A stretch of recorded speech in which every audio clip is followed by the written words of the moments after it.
What's good, y'all? It's your boy B Day. This is Swing the Rock.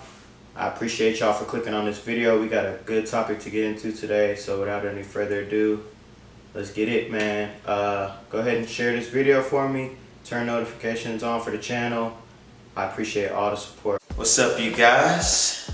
Y'all missed us. We back, man. It's your boy Bailey Barton. It's your boy B Day. We're going to talk about our mid-season NFL awards since we're halfway through the season.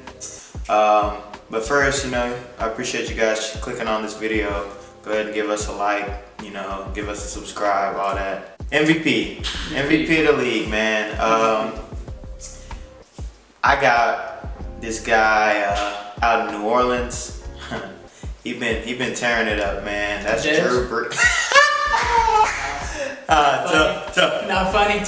My fault. Same initials, but it's gonna be Drew Brees, man. This guy is absolutely killing it. 17 touchdowns to one interception.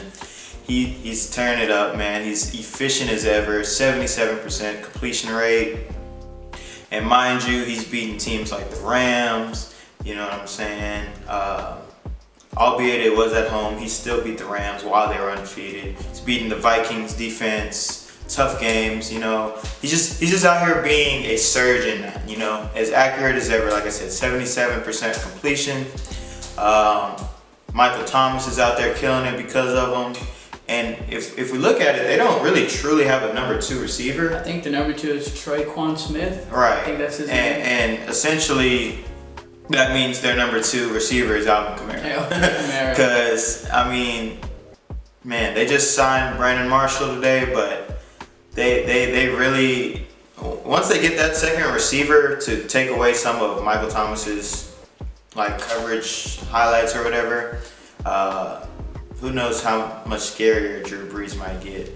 So, just with all that said, halfway through the season, I got Drew Brees as my MVP. And then I'm gonna go with somebody else that also has 17 touchdowns, just like Drew Brees. You mentioned his team, but I'm gonna go with the running back with 17 touchdowns. I'm gonna go with Todd Gurley. Whoa! So your guy has 17 touchdowns to 1 pick. My guy has 17 touchdowns to 1 fumble. That's crazy. Sounds about the same. That's crazy. My guy's actually a running back, not a quarterback. That's crazy. Todd Gurley, like you said, he's got 1,400 yards from scrimmage, 13 touchdowns, 13 rushing touchdowns, 4 receiving touchdowns. He's already met his touchdown total from last year, and like you stated at the beginning of this video, this is the midway point. They're, in my opinion, the best team in the NFC, even though they just lost to the Saints. I still think they're the best team in the NFC, and he's their best offensive player. And as we stated in videos before, typically MVP goes to the best player on the best team. That's what we think the criteria is. So I'm gonna have to go with Todd Gurley. I like that, man. And like you said, 17 touchdowns as a running back. He's basically controlling the game, and he's not in the most powerful position. So that is pretty impressive. And like you said, it's the midway. It's just halfway through. It's the midway point. So yeah, man. I like it, man. We're gonna be right back at y'all with our offensive players of the year. Alright, man. Next, I think we had offensive player of the year, and I'm gonna have to go with the dude that a lot of people don't really talk a lot about. But this is a dude that is the best offensive player on a 7-2 team, with losses only coming to the Chiefs and the Rams. Okay. And I have to go with Melvin Gordon. So Melvin Gordon's missed a year already. Still has 1,000 yards from scrimmage. Still has 11 touchdowns, 7 rushing, 4 receiving. And the dude basically is about as dual threat of a running back as you can get. The dude has, I think he has 4 games this year where he has over 100 yards rushing and over 60 yards receiving. That's very tough to do, especially against NFL defenses. Yeah, that's a fantasy dream. Yeah, and I have him on my fantasy league, and he's consistently getting 25 a night. So he's putting up Todd Gurley numbers, not quite the touchdown numbers that Todd Gurley gets, but in Melvin Gordon's defense, he has to spread the sugar with people like Keenan Allen, Mike Williams, Travis Benjamin. And just Phillip Rivers as your quarterback. Tyrell Williams, Phillip Rivers. Just Phillip Rivers as your quarterback. You're not going to get as many carries as you should. And it's tough, too, because they're, like I said, they're 7-2, and they're still second in their division. That's tough, bro. So, but I do look forward to them making the playoffs. I do see them making the wild card, and I see Melvin Gordon being the workhorse that takes them into at least Maybe they get 2 rounds into the playoffs. We'll see. Yeah, I can see him winning a playoff game. Same division. Come on, guys. Y'all know who it is, man. It's Patty Mahomes. He has 31 touchdowns through 9 games. Midway point. Funny. Midway point. Like 31 touchdowns to 7 picks. Now 7 picks might be kind of maybe alarming, but if you're getting 31 touchdowns, is it? Like, is it really? Yeah, if we break it up to ratio, it's a little over 4 touchdowns per interception. So are we worried about it? Yeah. Like, I mean, the weapons are there. So which some might argue might hurt his case, but Alex Smith had those weapons last year, and they went on a mean losing streak. You know, the quarterback at the end of the day makes or breaks your weapons. I got to give it to him too. I was not a big Mahomes fan coming out of Tech. I didn't think he saw any good defenses in the Big 12. Big 12 is known for being just very offense heavy. Offensive. Defense 60 is to optional. 59. Defense is optional in the Big 12, so I thought a lot of Mahomes' numbers was boosted. But as a man, I have to be able to accept where I was wrong, point it out. And this guy really looks like he's a real deal. And honestly, man, I think he still had enough faith in him because, again, he's on his fantasy He's on team. my fan. I got Gurley, Gordon, and Mahomes. So he's winning. And I'm 9-0. So he's winning. So he's winning.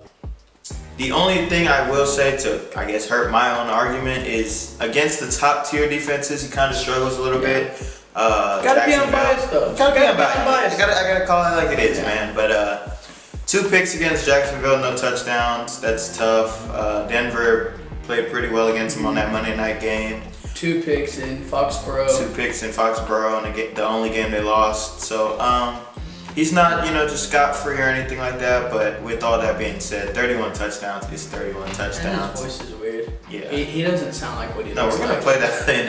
Yeah, I have. I've heard it since I was in like 7th grade. So, but it's something that I've kind of embraced. He doesn't sound like what he looks like at all. So we got Melvin Gordon, we got Pat Mahomes. Gonna flip it around and go ahead and go Defensive Player of the Year right in a second.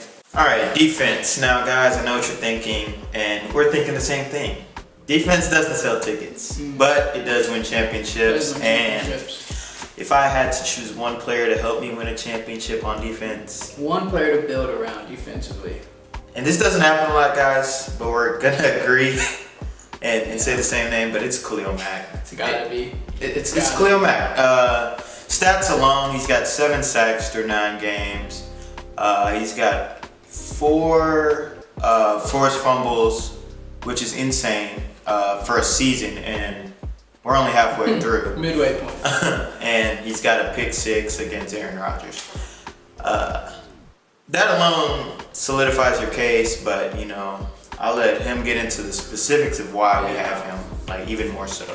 Basically, what we talked about it before the video. We came to the conclusion. This is the same Bears team as last year. 1 year older Trubisky, but skill positions essentially all the same. Defense is essentially all the same, except you added Khalil Mack, and now they're 6-3 in their first place in their division. Now, and then John Gruden, for some reason said your defense was better without this guy. You're sitting at 1-8. You're bad. You're just bad. So you're bad. So essentially, at that point alone, Khalil Mack made a team go 1-8 and a team go 6-3 in the same season. That's how good of a defensive player he is.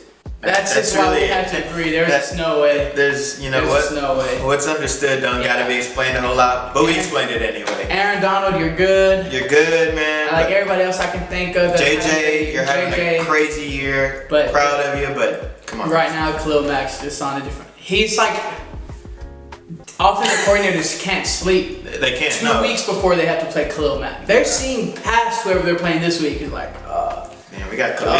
So as far as our individual awards go, we're gonna go ahead and wrap those up with those 3. Let us know what y'all think. But we also have team awards / previews / Super Bowl matchups. You want to go first? You want me to go first? Bro, I'm gonna go ahead and kick it off then. Okay. I don't know if you haven't noticed by now, my NFC pick has basically been locked in since about week 2. I think the Rams are the best team in football. He's been consistent. And I'm gonna have to go. I'm gonna ride with him all the way into the Super Bowl. Jared Goff has proven that he's doing everything. He can do as much as he needs to. to make sure that they can't stack 8 in the box against Gurley. And at this point, I don't know if 8 in the box is enough to stop Gurley. Put 10 in there. On paper, the Rams defense has superstars from top to bottom. Marcus Peters, Ndamukong Suh, Aaron Donald. The list goes on and on with these people. And I just can't think of a team in the playoff setting that's better than them. Coming out of the AFC, I know they've already lost to them once this year, but I'm gonna go with the Chiefs. Okay. Chiefs over the Pats in the AFC Championship. That's what I meant by lost to them once. I like it. The reason I think that they lost to them earlier in the season, they played in Foxborough. Foxborough could do things to young quarterbacks. Yeah. And there wasn't a difference there. Mahomes really didn't hoop very, very much in Foxborough like he can when he is at home. And that's where he'll be playing the Pats in the playoffs, is at home in Arrowhead Stadium. Tough place to play, tough place to go on the road. Facts. This Pats defense isn't a super cold Pats defense. This Chiefs offense is a super cold Chiefs offense. I like it. And I see the Chiefs outscoring the Pats in the shootout. Something Big 12 like, probably 45-35, 45-38, somewhere along those lines. I like it. As far as the AFC goes, for me, I'm gonna take the Pittsburgh Steelers. They haven't got mentioned on this episode yet, but I do think they have just as much star power, I guess you could say, as a team like the Chiefs, who I see them playing in the championship game. Because I think Antonio Brown is just by far better than Tyreek Hill. And that's not even a knock on Tyreek Hill, it's just Antonio Brown. Brown's a top receiver. It's just, it's not. And really, it's debatable if he's not even 3. So you got him, you got an experienced quarterback in Big Ben with, maybe one of his last chances to get another ring. This could be the last rodeo right because, he's getting up there in age. You got James Conner, who we were talking about before the show, approximating like what Le'Veon can do, pretty much. Juju's solidified himself as probably a top 3, number 2 receiver in the league. And their defense is starting to figure it out, They're starting to figure it out. So and Mike Tomlin's been there before. Yeah, Mike Tomlin's been there before. And Andy Reid is known for not being the best in the playoffs. Yeah. Especially with this Chiefs team. So I could see something like 28-31. Okay. Like real close game, just comes down to experience in the end. As far as the NFC, I do have the same 2 teams, the Rams and the Saints, but I think I'll take the Saints. The Saints will be at home most likely because they do hold a tiebreaker against the Rams if they were to have the same record. And I just think that dome, man, with Drew Brees in it, it's GG's. It's GG's. Don't let Brandon Marshall throw too. Don't let Brandon Marshall. Don't give Drew Brees a second receiver to throw to because he already has 2 running backs. Yeah. He already has Michael Thomas. He's turned Benjamin Watson into a top-tier tight end. Man. Sean Payton's not going. Oh Lord. Man. That championship game damn near might be the Super Bowl, low key, because you would have McVay versus Payton. Awesome. Brees and Goff, awesome. Gurley and Kamara would be awesome. And it's just so many. From tandem, that's that two defenses that are picking it up. Man, I think the one advantage I would give, besides home field, the one advantage I would give to the Saints over the Rams is that Cooper Kupp just tore his ACL. The Saints at home, it would still be a toss-up in the playoffs, I think, for me, but just that fact that they don't have their slot receiver anymore over there in LA, that might be all the difference. And to my Saints fans, I think it was like week 2, I probably triggered a lot of y'all and I said, who that? They hooping. They hooping. Like I said earlier in the video, you gotta be a man. You've got to own up to your mistakes. That was a mistake. And to the Rams, I was on y'all ass early too because I didn't think that defense would mesh. But when you're home run hitters like we are, you got to swing big, and that it's missing sometimes. Every now and then we gonna miss. So it's not often. Don't get used to it. If we miss, we gonna miss. But when we hit them things, it's going 500. But without any further ado, man. Shout out Red Sox. You saw me with the Yankee video. I feel it. You can do that when you have a ring, so I feel it. But without any further ado, man, this has been our NFL Midseason Awards. Y'all go ahead and subscribe to the channel and share this with a friend. Let us know what y'all think. You can be anywhere in the world and you're here with us. We appreciate that.